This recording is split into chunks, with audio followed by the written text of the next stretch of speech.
Hi there, my name is Scott McDonald, and today I'm going to be teaching you how to do a vampire. A vampire is an inverted half twist to handplant on either the face of the wall or the top, and was first performed in 2005 or 6 by Sam Aylestock after his friend Eric Lange gave him the idea. There are many different variations and ways of doing a vampire, but today I'm going to be teaching how to do it using a foot tap. So let's get started. Before learning to vampire, you should be very comfortable running on a tall tramp wall, preferably one that's more than 6 feet from the bed. Even though a taller wall can be intimidating to learn on, a shorter wall tends to make you rush the technique, especially when you're taking the handplant to the face. As with all things Trampwall, I recommend wearing wrestling shoes if possible. If not, go barefoot, but avoid wearing socks or using a flimsy wall, as the tapping motion can cause you to either slip or break through. As you could see in the intro, a vampire that goes all the way to the top of the wall catches in a handstand. So the more comfortable you are with handstands, the easier that's going to be. At first, you're just going to be doing a handplant on the face, and it doesn't really bear weight, but as long as you can momentarily kick up and do a handstand, you'll be fine. If you've ever rollerbladed or skateboarded and done an invert or a handplant, if you grew up as a gymnast and you've ever done a stutz on P-bars, or an overshoot or bail on uneven bars, you're in luck because they feel pretty much identical to a vampire. If you're a free runner or an acrobat and you've done an inward 360 dive roll, the initiation, where you lean back and do a half twist to your hands, feels pretty similar. With that in mind, here are a few drills that break down and mimic specific facets of the vampire technique. Our first drill is a kaboom stutz on trampoline, which helps with the timing of the twist and the catch, as well as the feeling of gainering slightly while going through the motion. If this particular drill feels awkward or weird, don't worry about it, just move on to the next drills. Next up is a full turn on the face of the wall. In a conventional full turn, you're usually pretty horizontal and extended, but in this case you want to bend your knees and touch the wall underneath yourself with one or both hands when you're inverted. This is also a good time to start consciously dividing your twist timing into a half up, spot the trampoline beneath yourself, and then half down as you push off. At first, you're probably just going to touch the wall, but you want to start sinking as much weight as possible into your hands and try to time it so that the hands make contact just a split second before the apex of the bounce. Our final drill is a pullover to all fours on the face of the wall. These replicate the feeling and positioning of catching the vampire on the face.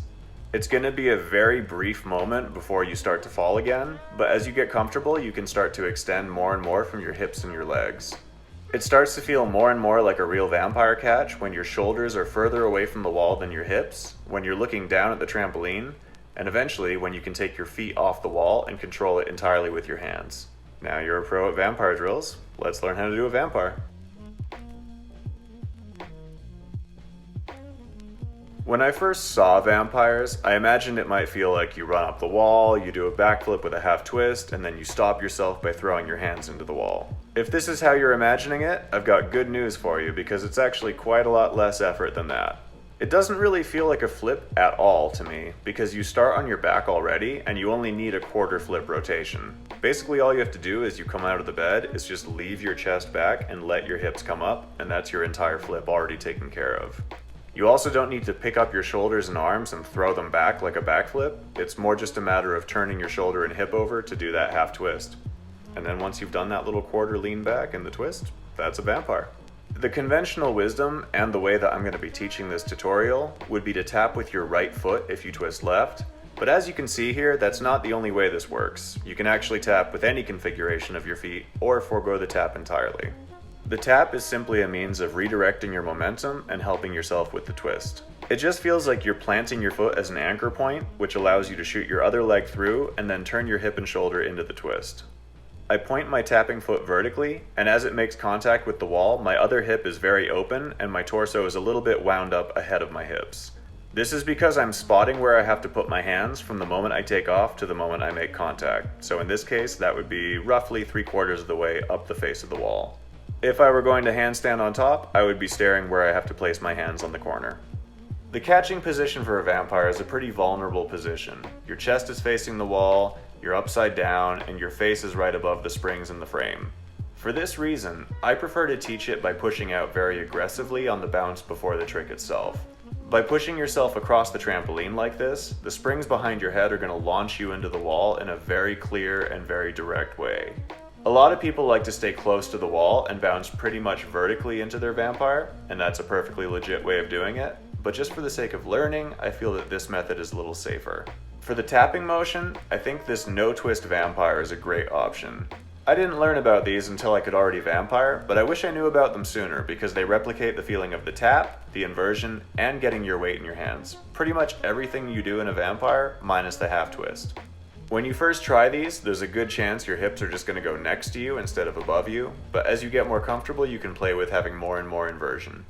For this drill, I push out aggressively and then I tap with my foot at least halfway up the wall, leave my chest back, and shoot my left leg and hips up.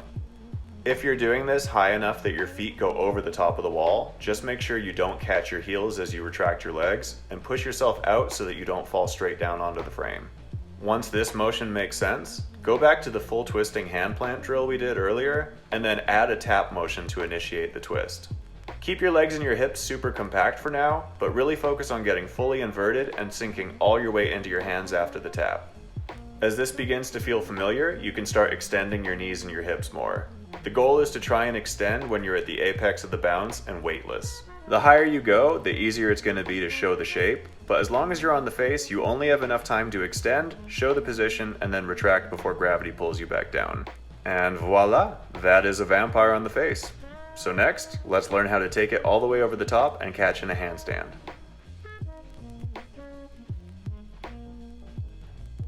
Remember that pull over to the face drill we did earlier?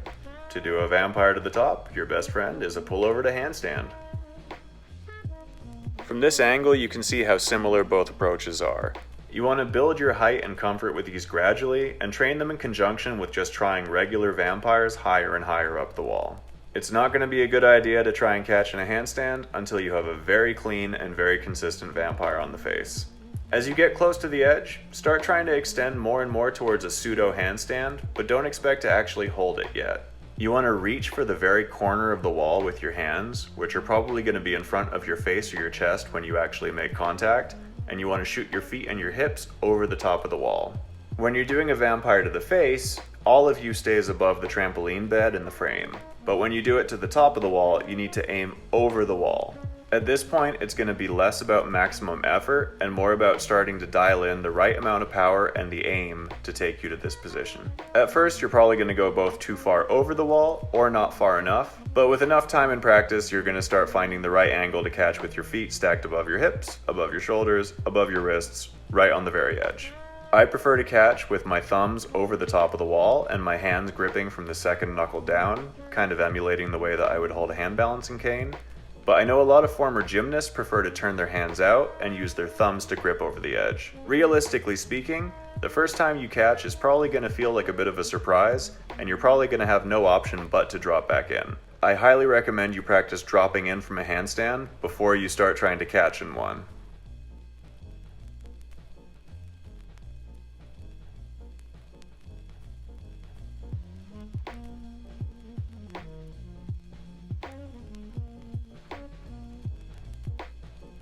Much like when you first learn to run on the wall, a lot of people are afraid to put all their weight in their hands when they learn vampires. Make sure you are putting all your weight in your hands. If you're tapping less than halfway up the wall, you're tapping too early.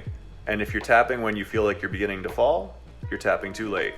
You want to show the shape when you're weightless at the very top of your bounce. If you try to extend too early or too late, it's going to feel and look really awkward. Leave your chest down the entire time. You don't want to pick it up and then throw it back. You just want to leave it down from the moment you take off. Try to avoid swinging your non-tapping foot around as if it was some kind of coffee grinder, and instead shoot it up and through. Make sure you're getting completely upside down and focus on your body positioning before you start worrying about aesthetics. Don't try to hold your shapes too long, because gravity's going to pull you right back down. It's just a matter of extending and then retracting. It should feel as if your hips are coming up and your chest is going back, rather than your hips and your shoulders are dropping sideways like a side flip or a palm spin. Even though it can be intimidating as you go higher, try to commit to doing that half twist, because only doing a quarter twist can put you in a pretty vulnerable position.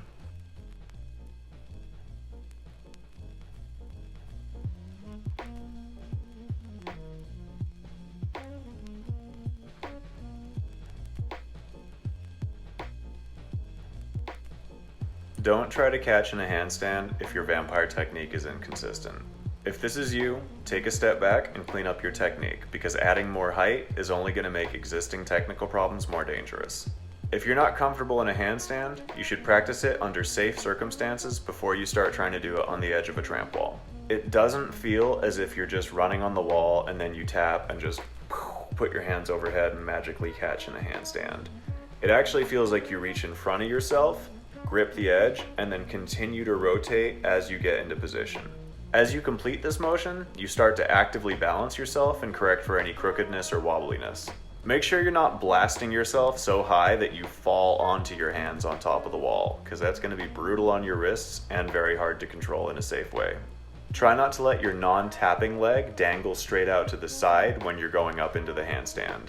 This is a pretty common psychological issue, and I think it's basically your body trying to save itself from going completely upside down. But at the end of the day, it actually just keeps you from doing a handstand and makes it more dangerous. Lastly, as you push yourself away from the handstand, make sure that your feet are away from the wall. You don't want to catch your heels, because that's not going to be a good time.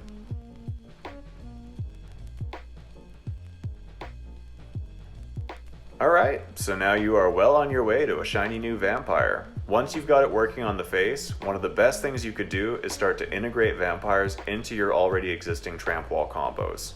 This will teach you how to control your vampire from different positions in the tramp bed and also with different amounts of power, so it's going to increase your air awareness and control really quickly.